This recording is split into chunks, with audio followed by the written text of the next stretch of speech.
Bonjour à tous. Aujourd'hui, je veux vous parler de la sécurité des Français, de la défense de notre pays. C'est un sujet qui, bien sûr, nous préoccupe tout particulièrement. Même si sur le bassin, la situation n'est pas aussi préoccupante que dans certaines grandes villes françaises, il ne faut pas baisser la garde, au contraire. Le terrorisme menace nos valeurs et notre mode de vie. Il faut donc agir de deux façons, à l'étranger, sur le théâtre d'opérations extérieures, et bien sûr ici en France. En tant que membre de la Commission de la Défense nationale des Forces armées à l'Assemblée nationale, j'ai pu constater que nous n'avions pas fait assez pour donner tous les moyens de mener cette véritable guerre que nous livrent les terroristes. Je souhaite que le budget de nos armées soit renforcé. Il doit être porté à 2% de notre PIB.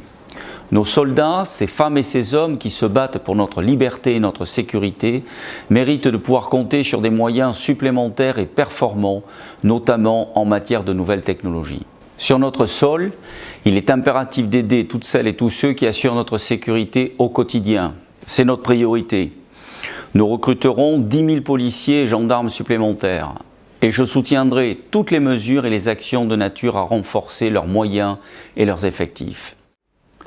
Les forces de police nationale, de gendarmerie, de police municipale, de sapeurs-pompiers, les forces de secours et de sécurité, tout accomplissent un travail formidable dans un contexte particulièrement difficile. Je veux les remercier et les saluer.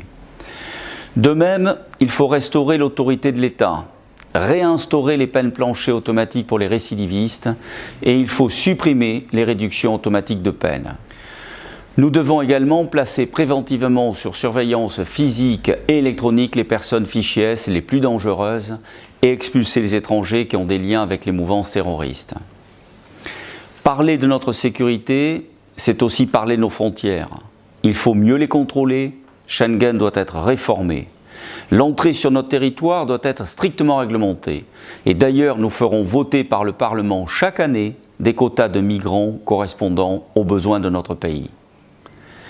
Enfin, je veux aussi mettre en œuvre ma proposition de loi visant à instaurer un service national citoyen obligatoire qui pourrait se réaliser notamment dans le domaine de la défense et de la sécurité. La sécurité est un sujet prioritaire pour les Français. Pour moi, c'est un sujet majeur et vous pouvez compter sur ma détermination sans faille.